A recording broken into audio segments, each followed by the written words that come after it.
chestii ăstia îi lipsește piperul. Tufi, nu! Nu piper!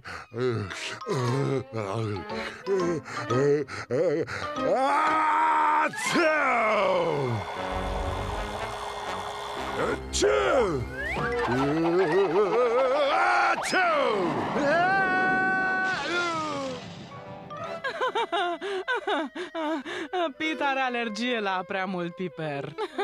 Am observat. Cred că mai bine luăm desertul la pachet.